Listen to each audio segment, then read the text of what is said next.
This is a Rogue Media Network podcast. Coming up on the Payoff. This is like the Payoff's version of the white whale. I chased this man down for some time, and he was patient with me, and I got him on the show. His name is Damon West. And this conversation, it's not so much a conversation. I'm like captive by this guy's message 80% of the time. We just wrapped up the interview. But he's a former Division I football player. He went to prison for 7 years, was the mastermind of a group of people that basically they burglarized people's houses all throughout the Dallas area.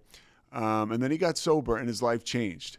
Was given a life sentence. And his now has a life service, right? And that service is what he spread throughout the world with his message. The Coffee Bean, his book, bestseller. He's one of the biggest inspirational speakers in America. Speaks to, the best college football teams, the best corporations that we have here.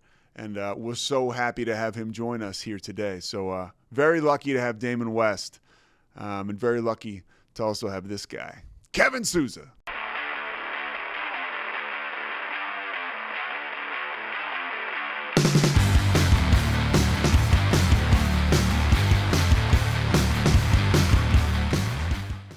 All right, I want to start off with you, and we're going to do this again, but because I got to read the quote, I want to make sure we get it. This is L.D. McLean, your teammate at North Texas, and I asked him, because he and I have worked some ESPN games together, I said, give me a scouting report on your man Damon West. He said he was fearless, tough as nails, smartest quarterback I've ever been around. He was the gunslinger, not a gunslinger. He was the gunslinger. Brother, that is so cool. I mean, as a quarterback, that's what you want to hear, right? Not just that you were the gunslinger, because I had a cannon, but that you had it between the ears, too. It's such a cerebral position to play quarterback. But, man, look, I feel the same about LaDarren. LaDarren was an incredible talent from Louisville, Texas, and he was like a little brother to me. And, in fact, little brother, I brought him through my fraternity, the Lambda Chi Alpha fraternity in North Texas. LaDarren McLean was the first black man ever inducted into that fraternity. He made history, and he was the right guy at the right time. And look, it wasn't the easiest push to get him through for some of those people in the fraternity that had fixed mindsets that were stuck in a different era, a different time. But LaDarren McLean was such a special guy and a special person. And he was the guy that made everybody see past the color of his skin. They saw the content of his character, to quote Martin Luther King.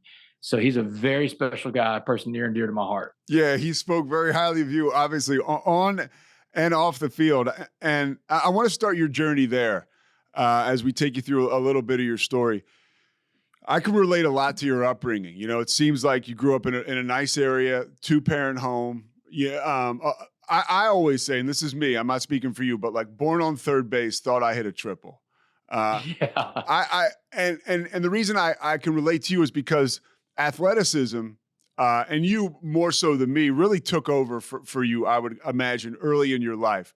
Walk me through a little bit the start of Damon West, the football player, and the young man. Yeah, a good place to start this is kind of like in the middle of this story, this journey. Whenever I was in prison, and we're going to get to that in a little while, me going to prison, I got sentenced to life in prison for engaging in organized crime. And it was a RICO case, and I was the head of the organized crime ring. I'm up for parole in 2015, and the lady from parole that interviews me, she's got my criminal file in front of her. It's about an inch thick. It's your jacket. They call it your jacket. And in this jacket is everything about you, your entire life story, everything. She's flipping through the page of this thing for about 20 seconds, Pete, and she slams the file shut and she pushes it away. And she's telling me, she said, Mr. West, I came here today to ask you one question for your parole hearing. She said, this is going to be a one-question test, but the answer to my question is not in the file about the guy that I'm reading about who committed all those crimes in Dallas, Texas, all those years ago. She said, we don't see a lot of Damon West come through the criminal justice system because you had it all. You had every advantage, every privilege, and every opportunity in life. She said, you are the definition of a privileged person in this country. And she was right, man. Pete, I came from a great two-parent home. I grew up in a little town called Port Arthur. Port Arthur is down where Louisiana and Texas touch on the Gulf Coast. Little blue-collar town, little refinery town. My mom was a school teacher and a nurse. My dad was a sports writer. In fact, we talk about my dad. My dad makes history in Southeast Texas. In 1971, he becomes the first sports writer to put black athletes on the front page of sports pages. No kidding. 71. Yeah, first time it ever happened. It was a running back from Port Arthur Lincoln High School named Joe Washington Jr. Now, Joe Washington Jr. would go on to become Little Joe Washington. Little Joe from Oklahoma, right? Went to Oklahoma. Oklahoma. Yeah, Oklahoma. Went on to play for the Redskins, the Colts. I mean, a dynamic football player. But when my dad puts Joe Washington Jr. on the front page of the sports page in 71, people lose their minds over that. They break his windows. They slit his tires. They send a bunch of hate mail to him. But my dad, he saved all the hate mail. And he one day in the 80s when I'm growing up as a kid, he brings all the hate mail down from the attic, and he makes me read every letter of hate mail, every nasty negative word that people say about my father and my mother, because my dad puts a black guy on the cover of sports page. But my dad told me this. He said, Damon, I want you to see what it looks like to take a stand and do the right thing. Because he said sometimes, Damon, in life, taking a stand and doing the right thing, it means you're going to stand alone. But he said it's always okay to stand alone as long as you're standing on the right side of history. Tremendous influence from my father, y'all. I mean, 25 years later when I go to prison, this is the principle I'm going to rebuild my entire life on. I was a good student growing up, Pete, but I was a great athlete. I mean, like LaDarren McClain said, God blessed me with a cannon for a right arm. And this is Texas, brother. We love our high school football. And I got to grow up under the Friday night lights as a 3-year starting quarterback for a 5A school. But, you know, in high school, I had a lot of behavioral issues, and it stems back to having a bad belief system. When I was 10 years old, I got in my dad's beer for the first time. First time I ever put alcohol in my system. And the thing about it is I liked the way the alcohol felt, and I wanted to do more. I wanted to try other things too. I started smoking cigarettes when I was a little kid. I smoked my first joint when I was 12 years old. I've got addictive behavior starting at a very young age, but I'm the quarterback, man. No one's going to tell me to stop or what I can and can't do. That would eventually catch up with me. But I was good, man. I went to North Texas where I met LaDarren. When I was 20 years old, I became the starting quarterback for a Division I team. I thought I'd made it. I thought this was what life was all about. But September 21st, 1996, against Texas A&M, I suffered a career-ending injury. Never played college football again.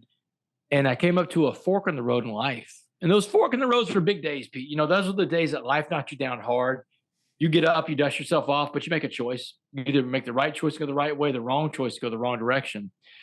And on September 21st, 96, against A&M, when my career is over, I make a lot of wrong turns, and it's about drugs. Now it's the hardcore drugs, cocaine, ecstasy pills. But I'm functional as an addict. I graduate college in 99. I move off to Washington, D.C. I get a job working in the United States Congress. I worked for a guy running for president of the United States. And then in 2004, I moved back to Dallas, Texas, to be a stockbroker for one of the biggest Wall Street banks in the world, UBS, United Bank of Switzerland. Yeah. It's at that job as a broker in 2004 that another broker introduced me to meth one time when he sees me sleeping at work. And Pete, introduction of meth into my system, it was like touching a live wire. You know, it's a drug that's made to get you hooked. It's made in a lab. Smoked it one time, instantly hooked just like that. And I could not give everything away fast enough for that drug, Pete, because that's what we do as addicts, right? We give things away. I tell people all the time, addicts give up their goals to meet their behaviors. You know, driven people, focused people, successful people, they'll give up that bad behavior to meet their goal. And you don't have to be addicted to drugs and alcohol to be an addict in this country. You could be addicted to food, money, clothing, shopping, sex, gambling, the internet, Instagram, pornography, whatever it is. If you're an addict, you'll give up your goals to meet your behaviors every single time. And I was like every addict in history. I gave away my job, my home, my car, my savings account, my family, and my tethering to God. In 18 months, I go from working on Wall Street to living on the streets of Dallas, Texas. And that's when I was homeless. I became a thief. I started breaking into houses, and I put together my own burglary crew. And these burglaries went on from 2005 to 2008 in Dallas, Texas. And a burglary is a serious crime, Pete, because when I broke into people's houses, I didn't just steal property. I stole their sense of security, my victims. And I can't change that. I can't fix it. I can't even apologize to my victim. Texas has a law. You can't apologize to the victim of your crimes. You go back to prison for apologies. And so my victims live with that for the rest of their lives. But after 3 years of committing property crimes against the people of Dallas, Texas, the Dallas SWAT team on July 30th, 2008, puts an end to the Uptown burglaries. Now, And I that want was to ask you a quick question. Did you, one thing we're going to go back, and then we're going to go back to what you were just talking about. When you ended up, your career's over, did you find yourself consuming drugs and alcohol to fill a void in your life? Because I think if you're like me, you kind of had it inside you, the addictive gene. But did you notice it went to overdrive when your career was over and you had more time? Absolutely. Because I didn't just lose my career that day on Kyle Field. I lost my identity. My entire identity was wrapped up in being a college football player. And that's all I had known in high school too. And that identity was gone. I was no longer an athlete anymore. And I see that happen to a lot of people in life, not just athletes and former athletes, but people that put so much of their identity, their self-worth in something external. And, you know, it could be the crowd you want to hang out with. It could be social media, Instagram, you know, TikTok. Your identity doesn't come from the world around you. It comes from inside you. But at 20, when my football career was over, I lost my identity that day. And that was why the drugs came in, because the hallmark of being an addict is you cannot live life on life's terms. That's what being an addict is all about. I couldn't live life on life's terms. And so I put in the chemicals to change the way I felt, because that took me away from the misery and the disappointments of life. All right, let's jump back forward now. You've been on this spree for 3 years. You've got your crew that you put together. You were the mastermind. Did you feel that the walls might have been closing in, or were you so out of it that you didn't care? Because, you know, these guys bang through your windows. They literally smoke you out. Yeah, so I'm July 30th, 2008. That's a pivotal day. And I'm sitting on the couch, this little rundown apartment that I live in, a little ratty old couch. And my dope dealer's there. This guy named Tex. It's in Dallas. And I'm telling Tex, he's bringing some dope to me. And I'm telling him, man, you got to go. You got to leave. You can't stay here. And I'm telling him that the cops are closing in on me. The end is near. 10 days before this, Pete, this guy that I was doing all these burglaries with in Dallas, this guy named Dustin. Dustin was my partner in crime. He was my right-hand man. He was the guy that knew everything about our operation. And Dustin was sitting in the custody of the Dallas Police Department. They had picked him up 10 days before. And then they got my partner in crime in custody. So I know it's going to be a matter of time before they're going to have me in custody. Because here's the truth about crime, Pete. Everybody talks. Everybody talks when it comes to crime. Then when prosecutors start throwing out big time in prison, everybody talks. It's self-preservation. It's a natural human instinct. And just as I passed the pipe back to Tex that day, the window on my right blows out and shatters. And then tumbling across my living room floor was a little canister going end over end, and it was smoking on one side. Pete, man, it's like, I know what this canister is going to do, man. I've seen movies like this before, and I try to get out of there as fast as I can, but it's too late. Boom.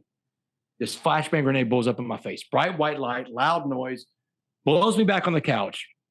And when I came to, when I can see and hear again, there was a cop standing over me in full SWAT riot gear. His boot was on my chest, the barrel of an assault rifle digging in my eye socket, and he's screaming at the top of his lungs, "Don't move, don't move." And I look up at this barrel of this gun, and I'm like, man, don't worry. Don't worry, right? And one of the SWAT officers comes in, and he screams that out loud, "We got him. We got the Uptown burglar." That was the name they had for me, Pete, the Uptown burglar. Before they ever met me, they called me the Uptown burglar. Well, and you had some serious mystique going.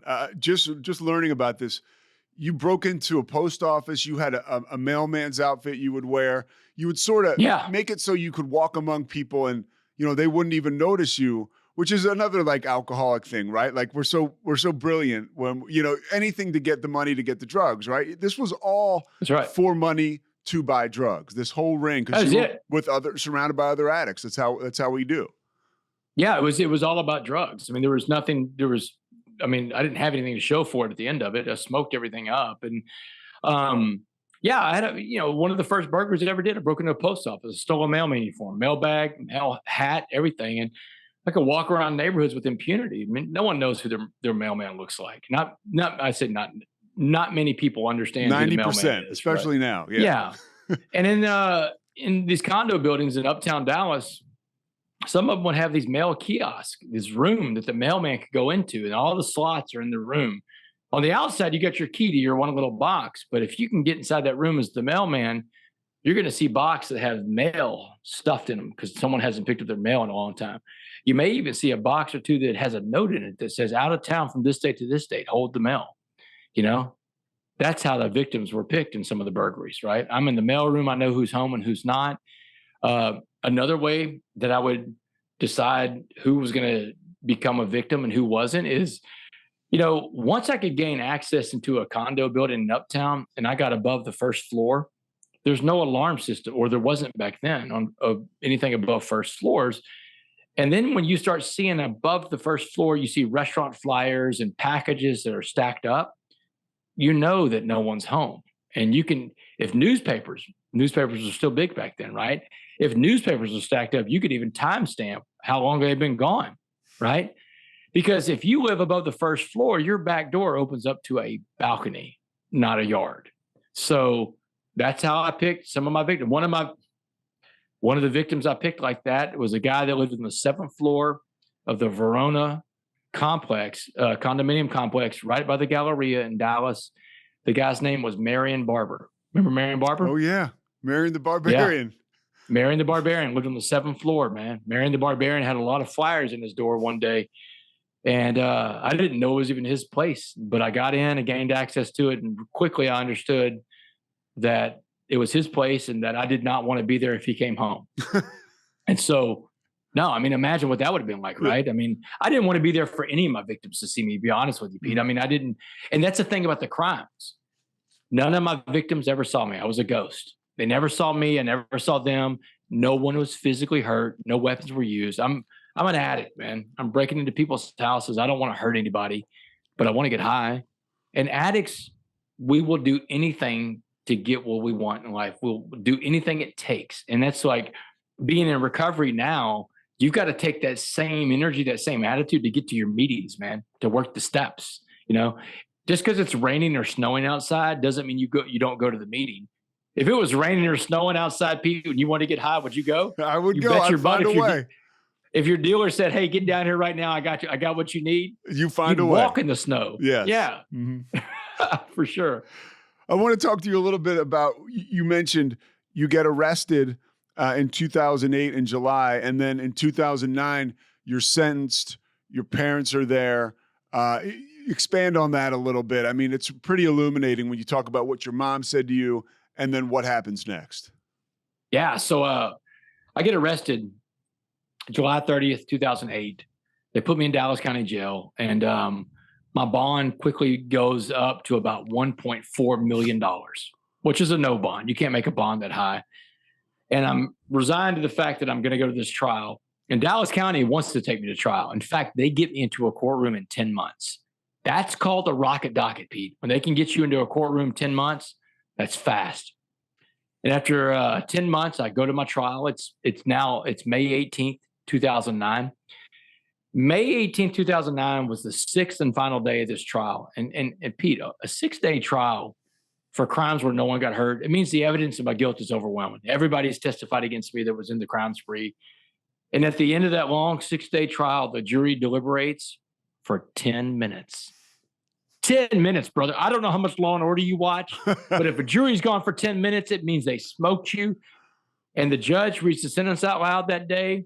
Damon Joseph West, you are hereby sentenced to 65 years in the Texas Department of Criminal Justice. Pete, 65 years in Texas is a life sentence in Texas. The jury gave me life that day. Now, right after the trial was over, I get a visit with my parents. They're going to give one last visit before I go to prison. And my mom, she has this conversation with me, and she's telling me, you can't go in and become something you weren't raised to be. And so she tells me, no gangs, no tattoos. Come back as the man we raised, or don't come back at all. I don't know how I'm going to do this, Pete. I'm stunned. I'm floored because I've got this ultimatum from my mom. I get back to my pod in Dallas County Jail. I got 2 months before the prison bus comes to get me. And I'm asking every guy in county frantically that's been to prison before, how am I going to survive? What am I going to do? You're going to a maximum security facility. I'm going to go to a supermax, not just a maximum. Yeah. I'm going to a supermax. And supermaxes in Texas, there's like 12 or 14 supermaxes. They don't have a lot of them. And whenever you get a life sentence in Texas, Texas separates out the lifers from the other general population in prison. So you have to live with nothing but lifers for the first 5 years of your incarceration. And it's the most hopeless place you can live in. I mean, imagine living in a world where you've got 500 people who've got life sentences. 95% of them are never going home. That's your environment. That's your neighborhood. It's such a hopeless place. And that, Pete, is why prisons are so dangerous, because there's no hope inside of a prison, right? And when you have a void of hope, negativity, evil, darkness can fill that void, right? It's why the movie, The Shawshank Redemption, is such a good movie. You know, and Shawshank. Which, by the way, you've been compared to Andy Dufresne by people in prison and out of it. Yeah, I tell people, and I tell people all the time, you know, the big difference between Andy and I is Andy was innocent. I was guilty, you know? But yes, the comparison to Andy Dufresne is because of this. The movie, the title, Shawshank Redemption, the redemption part of that movie wasn't about Andy Dufresne. The movie's not even about Andy. The redemption is for Red, Morgan Freeman's character. Tell you why it's Red's movie, not Andy's movie, because Red, Morgan Freeman's character, the narrator, when you meet him, Red is a dead man. Red has no hope. All those men in Shawshank Pete were dead because they all had no hope. Remember Brooks? Brooks made it out, man. He made parole after 50 years. Brooks lasted about 2 weeks out there, and he kills himself. But he writes a letter back to the boys in Shawshank, told him what he did and why he did it. And as Andy was reading that letter out to the boys in Shawshank prison, every man in prison understood why Brooks did what he did, because every man there had no hope. They all shared the same hopeless mindset. Red, our narrator, explains it for us when he says, I wouldn't make it out there either, Andy. I'm an institutional man now.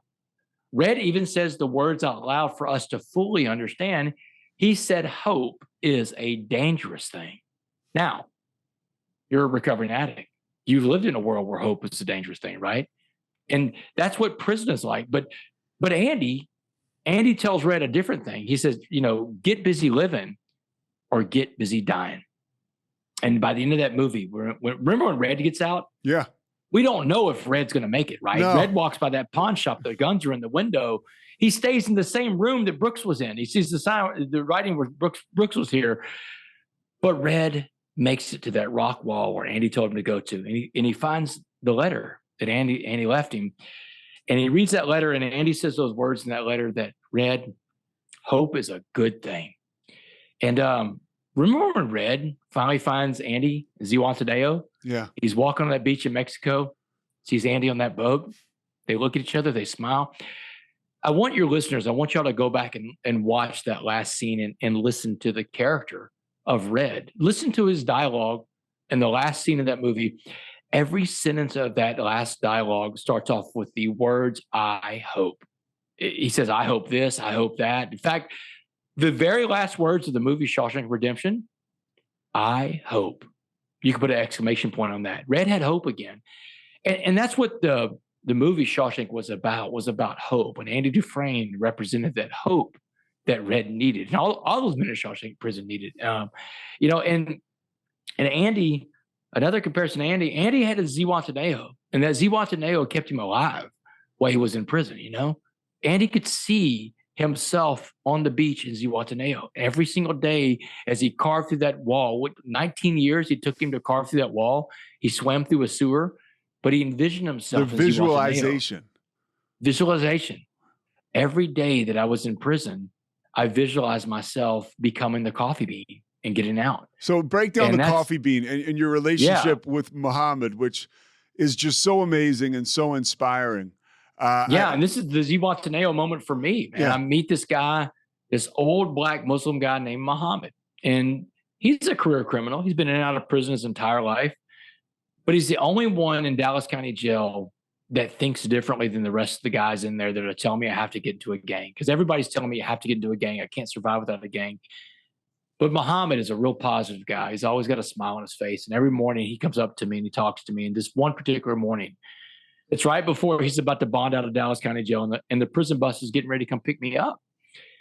And he's telling me, don't give in to these fools that tell you to get into a gang. But he said, let me tell you what prison's really going to be like. And that's when he breaks down the racial dynamic of prison. And he tells me prison is all about race. This is a black man telling me this. He's like, every inmate in there wants it to be about race. He said, you're expected to get your own race and stay with that race the whole time you're there. So he's telling me the white gang get the first dibs on you. The Aryan Brotherhood, the Aryan Circle, the White Knights, the Woods. He said, you fight the white gangs first. You survive the white gangs, then you fight the black gangs, the Crips, the Bloods, the Gangster Disciples. And the white gangs will send the black gangs after you. Your own people are going to send the black gangs after you because everybody wants you to get where you're supposed to be. He said, but if you survive all that, and you can survive all that, you'll earn the right to walk alone. And he told me, the strongest man in prison always walks alone. He told me the truth about fighting. He said, you don't have to win all your fights, but you do have to fight all your fights. You know, he's like, some days you win, some days you lose. He said, it's okay to lose. Just get back up. That's what he's telling me. Just get back up. Then he shares with me this story.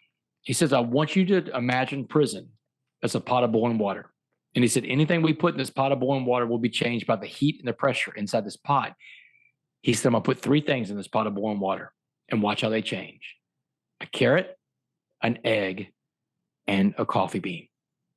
So here's where I first heard the story of the coffee bean.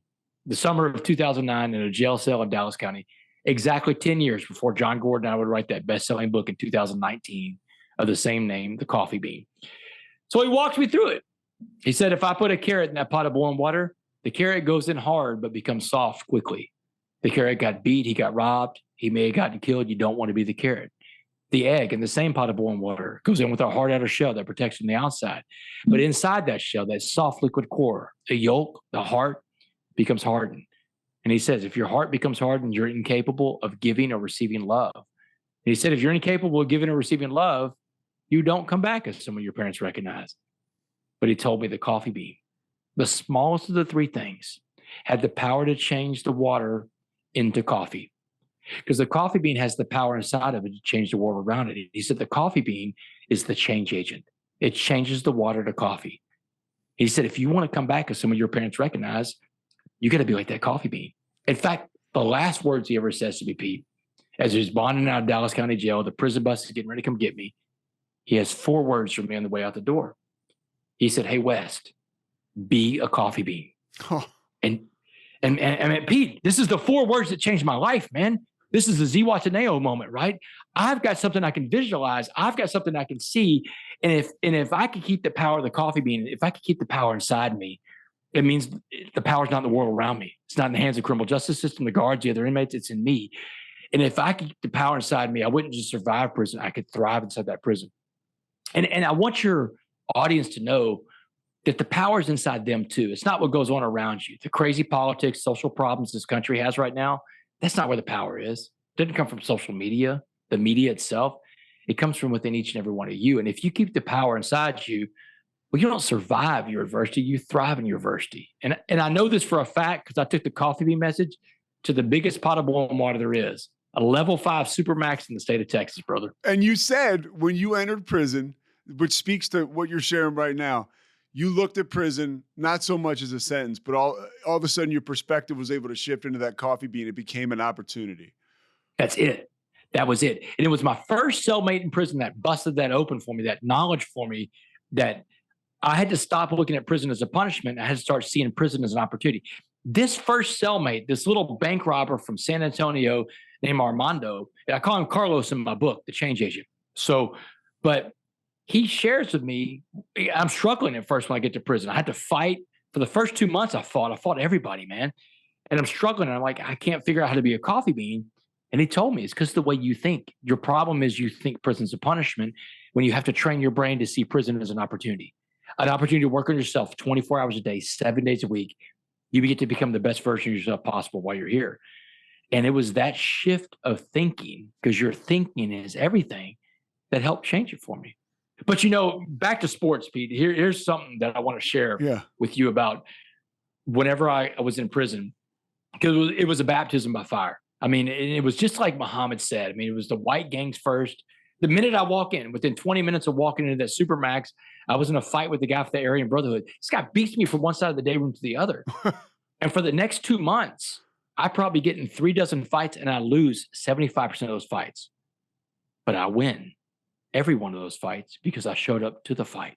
Because Muhammad told me, you don't have to win those fights. You got to fight those fights. 2 weeks it took me to get to the white gangs. After that, it was the black gangs, just like Muhammad said it would be. 6 weeks in, man, it's a Monday morning. I wake up, still fighting the black gangs at this point. The only thing I haven't used to earn my respect inside this prison is my athletic ability. Now, remember, like LeDarren said, like I told you, man, God blessed me to be a tremendous athlete, Division I college quarterback with a cannon for an arm, right? I'm a great athlete, but the rec yard where you play sports, it's the most intimidating place I've ever seen because it was the most segregated place I've ever seen. Every sport on that life sentence rec yard was segregated by the color of your skin. It was like going back in time. Let me walk your listeners through the rec yard, right? You go out there, they got a sand volleyball court. The sand volleyball is for the whites and Hispanics only. The handball walls, those big walls you see in prison rec yards, those are handball walls. All the races can play handball, but if you wanted to play handball with a partner and double up, your doubles partner has to be the same skin color as you. You can't mix the races out there. The weight stack, man, just like you see in prison movies, man, everybody wants to push that iron. And all the races get to lift weights in prison, right? But if you want someone to spot you, someone to work out with you, your partner, your spotter has to be the same skin color as you. You can't mix the races.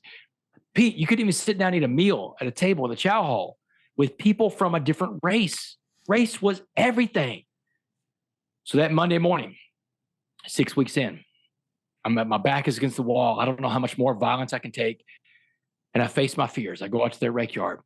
I pass up all of those sports I just told you about, and I headed straight for the basketball court. Now, who do you think runs the basketball court, Pete? The Blacks. The Blacks, Yeah. the brothers, man. They run it, man. And no white boys that look like me are allowed in that basketball court. But, man, I grew up in Port Arthur, Texas, Pete. I've been the only white boy in the basketball court. My dad broke the color barrier in sports pages in Southeast Texas, man. I go out to the basketball court that day because I know this. I know that in America, sports is the great uniter. Sports is the one thing in this country that brings people together like nothing else can. I mean, think about it for a second, Pete. Before there was Martin Luther King Jr., there was Jackie Robinson. Before you integrated lunch counters in the South, you integrated locker rooms in the South. Yes. I knew sports would make me whole. And I go out there that Monday morning, I bet on myself, I get myself in a game of basketball, and I got in way over my head, Pete. They let me play some basketball, but it wasn't 5-on-5, brother. It was 9-on-1. My own teammates don't want me out there. But I keep showing up every day, man. They can't get rid of me. And I learned 2 things about adversity that week, Pete. 2 things I'll never forget.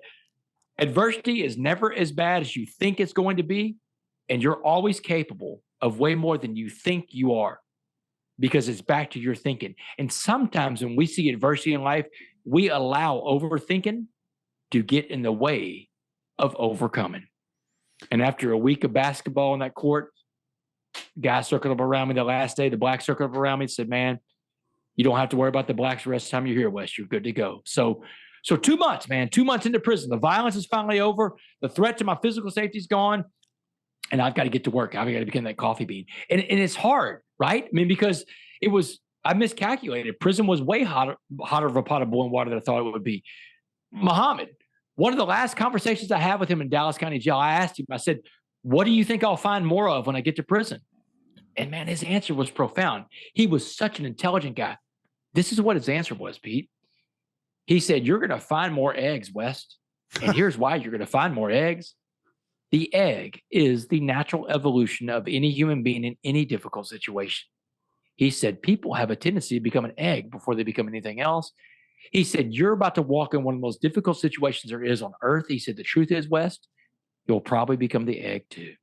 And man, 2 months in, this dude was right. He was right about everything he said, but it was that conversation with Carlos, this little bank robber from San Antonio that really shifted my mindset. And it's this lesson that goes with this too, right, Pete?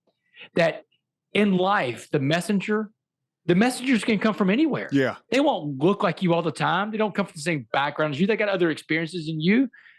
Some of your messengers are come from a place that, man, you may think, how could this person teach me something?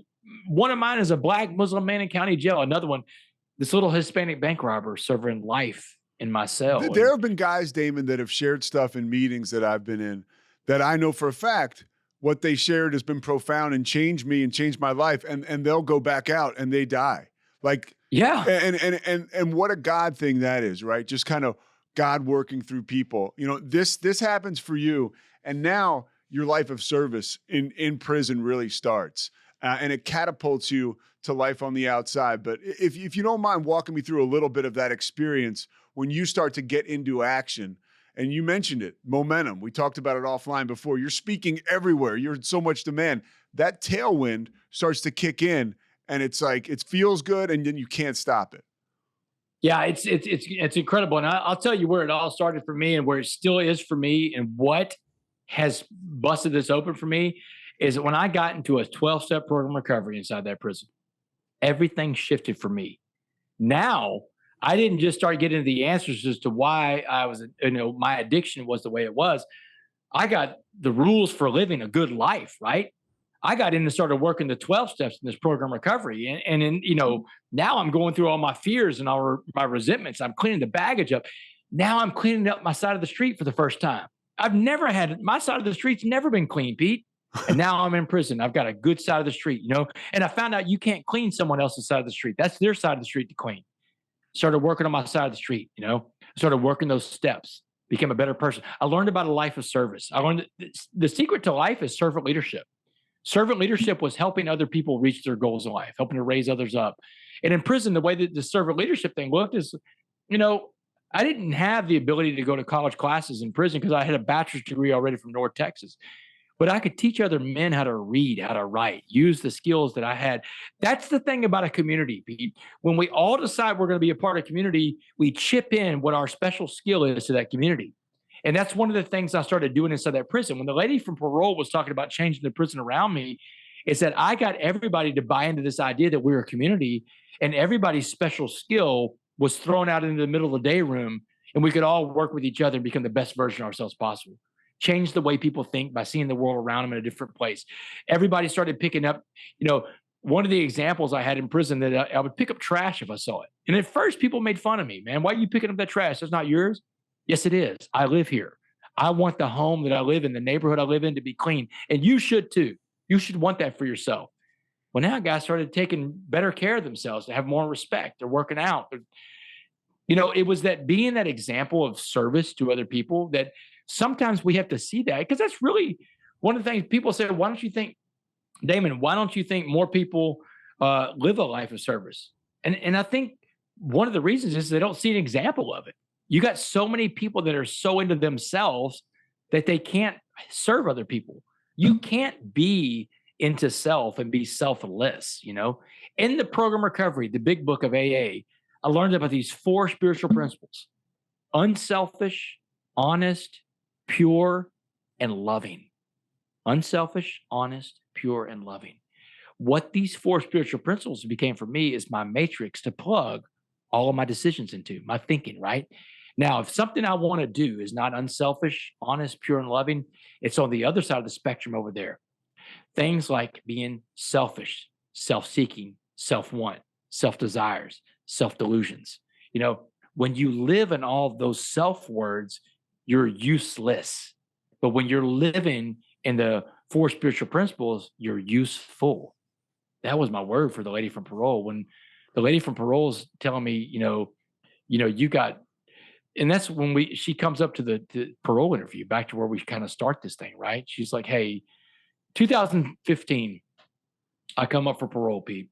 And look, I got no expectation to make parole, not at 7 years on the life sentence. But I come up for parole. I'm eligible because my crimes were not aggravated. I didn't hurt anybody. I don't have a violent criminal past. And so I'm eligible for parole at 7 years. Don't think I'm going to make it, but I go to the parole interview that day. And that lady from parole, like she said, I got one question for you, but the answer to my question isn't in that file. And after we go over my whole story, my whole time in prison, and how I changed the prison around me, she said, here's my question, Mr. West. Let me get down to it. She said, and I want you to think long and hard about this answer, because your life depends on this answer. She said, if you could be remembered for being anything in life, anything at all, she said, tell me what that would be, but give it to me in just one word. Go. Pete. I knew the answer to that question. I've been living a life in recovery since 2011 inside that prison. I've been working my steps. I've been becoming that coffee bean, my Zihuatanejo. I could see it. I could touch it. I could feel it. And I gave her her answer immediately without hesitation. And I said, useful. I just want to be useful. Because, Pete, I think at the core of being human, everybody wants to be useful, right? We want two things out of life. We want to belong and we want to be loved. And if those two things can be met, if we can find a way to do those things, everybody feels like they're part of something bigger than them. We're on the same team now. And that's why being useful, I think, is so huge in recovery, right? Because it feels good to be useful. And then you start to get the feeling from being useful that you got from like alcohol and drugs. And you're like, oh, whoa, this works. I can do this. Yeah. It's like, and that's the thing, man. We know what it's like to be useless, right? So many people, you go to these meetings and you hear from people, like you said, people that lived under a bridge, people that, have been in bad situations. I mean, and we also learned that what you've done's been done before. Yeah. One of the things that keeps people in their addiction so much is they think they have such a low value of themselves. They can't forgive themselves for the things they've done. But if you would just go to meetings and throw $1 in the basket, have a cup of coffee and hang out for an hour, you'd hear stories from people that you realize, man, my story's bad, but not that you lose bad. The shame. You lose the shame. You lose the shame. There's a guy in a meeting one time I sat in there, he killed his own brother. He was blacked out drunk and choked his brother to death. He killed his brother, man. Wow. I thought I was a bad guy. That's horrible, man. Imagine, and I'm not saying he's bad, but I'm saying that you understand that what you've done has been done before. And when we're writing down our resentments and we're trying to figure out how to get through this and we got to make our apologies to people, the biggest resentment I had to get rid of on my list, on my 4-step, was me. I had to forgive me, because I was the one that imploded an entire life. And, there's no one else to blame. The stuff I did to my family, if anybody would have put what I put my family through, I'd kill them, right? But I'm not going to kill myself. But instead, I just loathed myself and hated myself. And that's one of the things about working the program recovery. But the program recovery, Pete, I think is so great. It gives us tools, right? November 16, 2015, I make parole that day. I walk out of a Texas prison, 7 years, 3 months, and 18 days later. I walk out of a Texas prison, but I'm not a free man. I'm on parole to the year 2073 in Texas. So I got a little more time. From the recording right here, we got 49 more years, just to give people perspective. But I'm not worried about being on parole. I'm a coffee bean and I work a program recovery. My program recovery is the most important thing in my life. I learned this in recovery, Pete. Anything I put in front of my program, I will lose. I've done it before. Yeah. I've burned my entire life to the ground. My sponsor, the day I get out of prison, the first thing I do is I go find a meeting, find a home group, right? It's the most important thing to me. I've got to find this home group and I got to get a sponsor because I don't want to go back, Pete. But I know that if I don't have a program recovery that I'm actively working, I'll go back to prison. So I get my sponsor that first night. We'll call him Ray. We'll protect his anonymity for this podcast. So Ray says, I'll be your sponsor as long as you're willing to do a couple of things. One is that you'll go to any length I tell you to stay sober. And if you ever have a thought of drinking or doing drugs, call me first. So the first thing happened about a month out of prison. We're having a sponsor-sponsee meeting. I'm miserable, man. And he can see it in me. He walks into the meeting that day he and I are having. He said, Damon, I'm worried about you. He said, I think you're about to go back to prison. And I'm like, man, my eyes got big. I'm like, I just got out of prison. What are you talking about going back? He said, well, you're stuck inside yourself. No one that's stuck inside their self is working a program recovery because remember, we have to be selfless. We have to get outside of self. And I know what he's talking about, man. And so I'm like, look, man, what do you want me to do, Ray? I mean, no one will let me come in and talk to their school. I had this dream of talking, right? Yeah. I'm an ex-con, Ray. No one's let me. This whole dream is gone. I don't know what to do with myself. He said, man, you're really in trouble now. He said, now you got self-pity. When self-pity comes in, now you're going to go back out there and use again. He said, what you need to be doing is you need to be out serving people. And I'm like, but Ray, where am I going to go serve? I'm an ex-con. He said, there's a lot of places, man. He said, you just got to get out of your mindset that it's going to be this one thing. He said, you know what? Go to a senior citizen center. Go to the front desk. Do it this weekend. He said, go to this weekend to a senior citizen center. Go to the front desk. Ask them for a list of people who never get visitors. He said, they're going to give you a list a mile long. He said, I want you to spend Saturday and Sunday this weekend visiting people that don't get visitors anymore in that senior citizen center. Come back on Monday. Let's talk again. Pete, I went to that senior citizen center And I got the list. They just gave me a list of some of these people that I'm hanging out with hadn't had a visitor in 10 years. 10 years, man. Imagine, I mean, I can do it because I've been in prison, but and people that are in prison because of their addiction, they know this, man. Imagine going all that time with no one to sit there and listen to you, no one just to sit there and have a conversation with, you know. When I went out there that weekend and I came back on that Monday, a changed person because I learned how to serve other people. And before I started doing the speaking stuff, that was my service work. You know, now my service work is going out and sharing my story, my experience, strength, and hope. That was my service work So in the very two beginning. more things, all right, because I know you're a busy man. You got to get out of here. I want to hear how you fell in love. You have a wonderful relationship with your wife. That's difficult for guys in recovery sometimes. And then I want to hear about how you ended up becoming you finally had the ability and the opportunity to convey the magic that you're conveying to us right now. But it happened through a situation at the College Football Awards. So I want to hear about your wife and your relationship, and I want to hear about how you got that opportunity. So we'll start with my wife and my family. So I'm married to a woman named Kendall Romero. She got a daughter, my little stepdaughter that's 12. Her name is Clara. And I met Kendall. Kendall was a nurse practitioner when I met her. And literally, I was living in my parents' spare bedroom, making just above minimum wage. I'm on parole the rest of my life. Just got out of prison. I'm 40 years old. She meets that guy. and I mean, and she falls in love with that guy. I mean, imagine what a Tinder profile like that would look like, right? I wasn't on dating apps. I wasn't brave enough to be on a dating app. But I mean, I didn't have any expectation to meet the love of my life in that situation. But she fell in love with that guy, man. And we started dating. And eventually we got married. I'll tell you, really interesting date. We got married on May 18th, 2019. Now, May 18th, 2009, a different big event happened. That was the day a jury sentenced me to life in prison. 10 years to the day I get married for the first time in my life. I become a husband and a stepfather.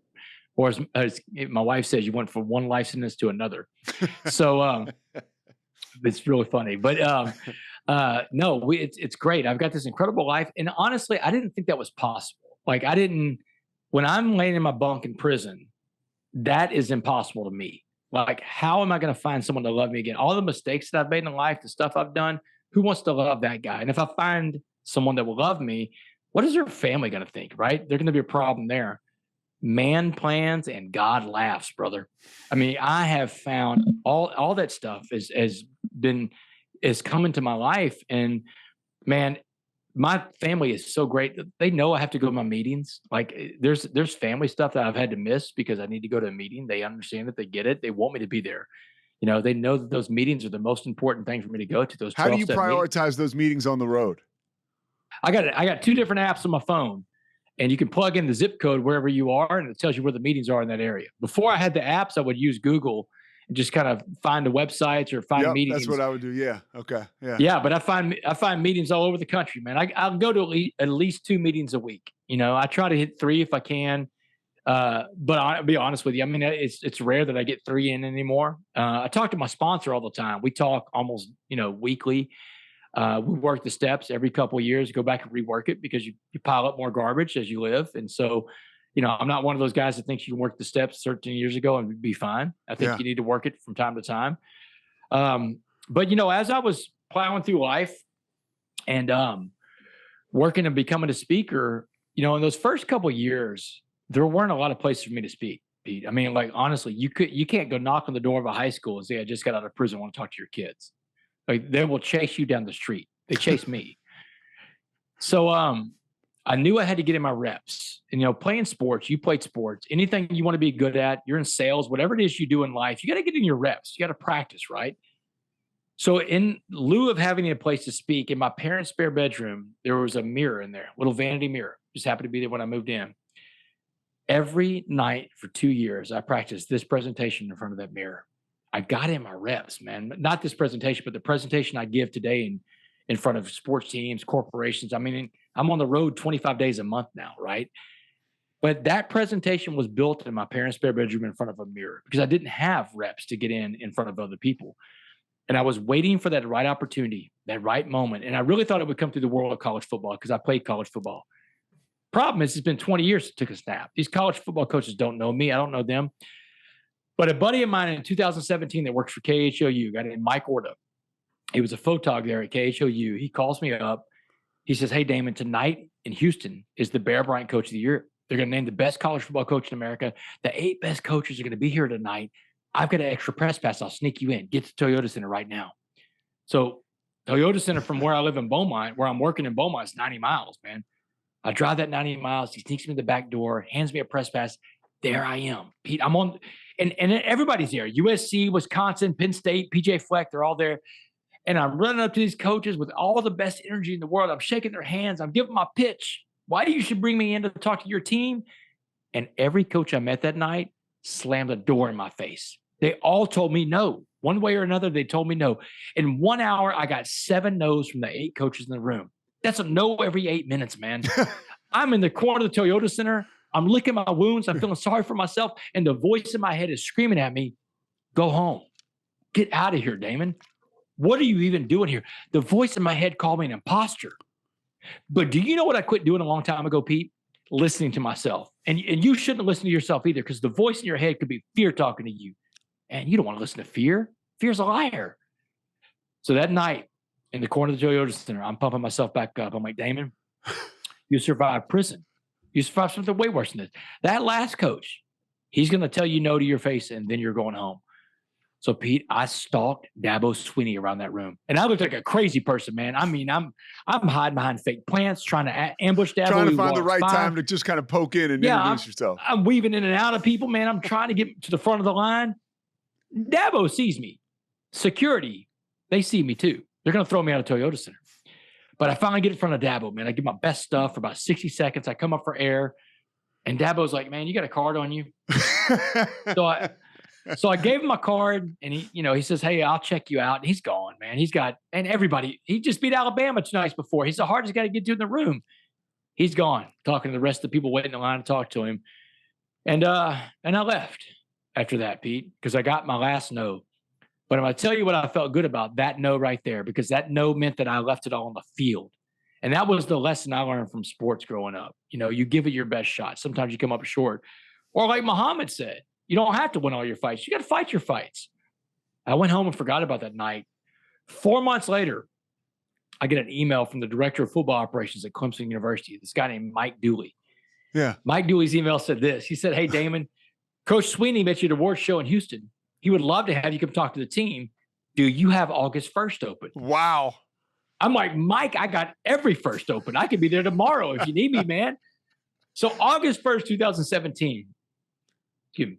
August 1st, 2017, I go speak to the Clemson Tigers. By the way, how long was this after the ceremony? Was the ceremony like February, something like that? And then ceremony was in January. The email came in April. Unbelievable. Okay, So, keep going. And I've got to wait till August now for this presentation. And incidentally, so I got to wait till August for that presentation. So August 1st, 2017, I go speak to the Clemson Tigers, defending national champions of college football. And after that presentation, man, Dabo's in my face. And Dabo's a high energy guy, just like you see him on TV. He is as advertised. He's like, oh my God. He said, I've never heard a story like that. I've never seen my players respond like that to a speaker. He said, have you been to Alabama yet? You talked to their football team? And I'm like, no, Dabo, I've been to Clemson. I hadn't been anywhere, man. So he said, well, I just text Nick Saban from the back of the room. We'll see what happens with that. When I land in Houston the next day from a trip to Clemson, I turn my phone on. There's a voicemail and a text message from the director of football operations at the University of Alabama, the Whale. The message said this. Hey, Damon, Dabo called Coach Saban last night. Coach Saban can't wait to hear your story.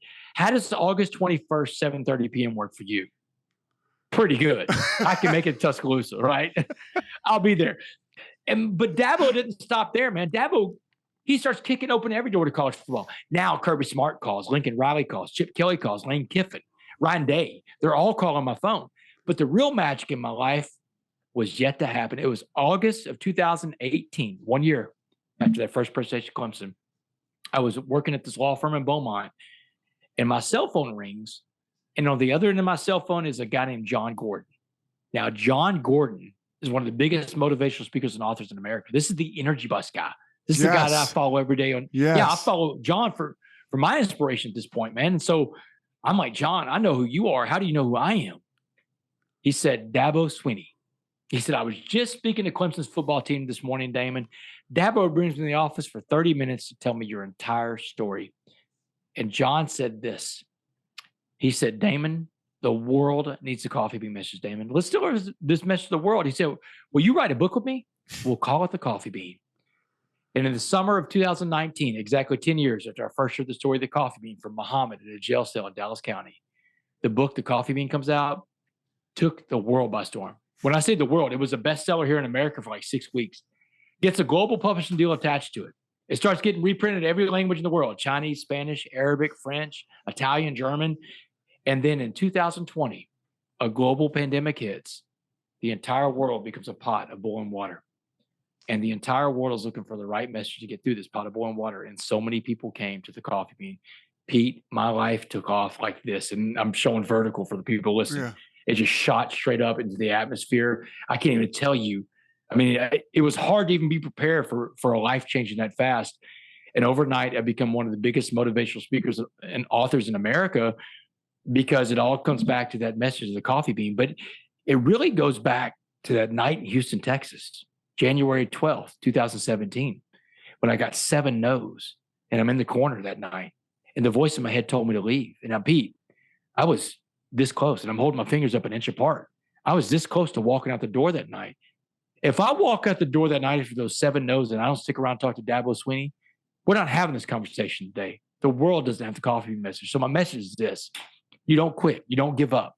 You don't throw it in. Wayne Gretzky may have said it best, right? You miss 100% of the shots you do not take. You got to take your shots in this life, Pete.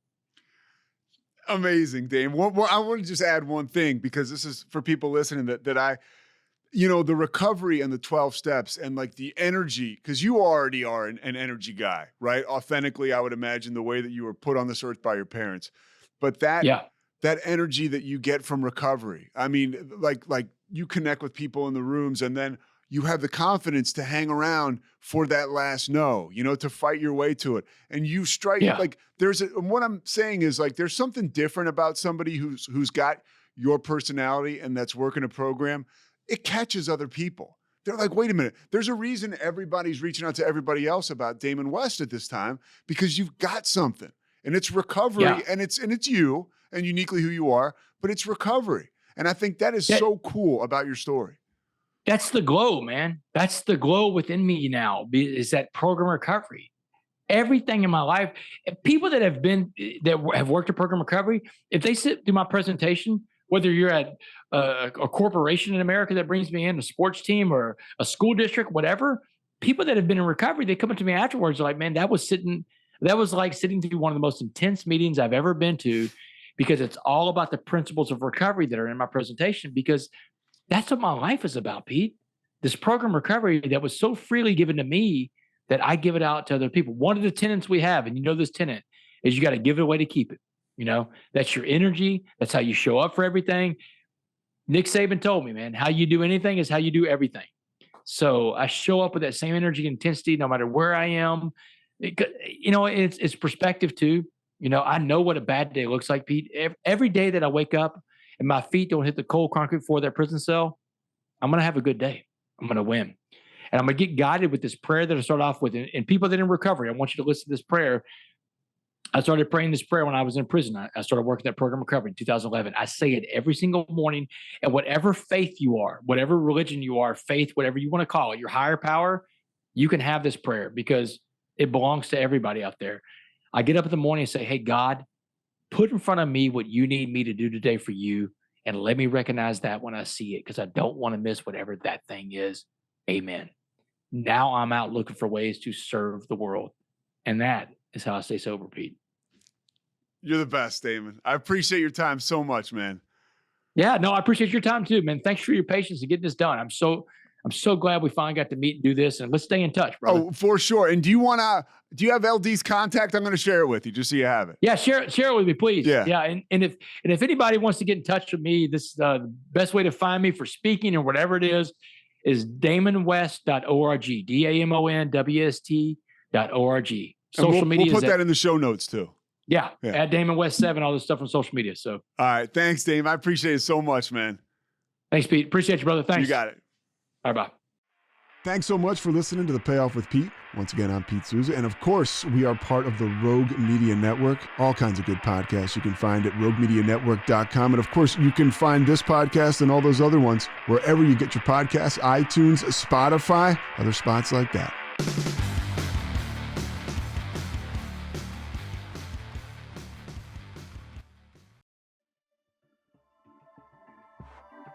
This has been a Rogue Media Network production.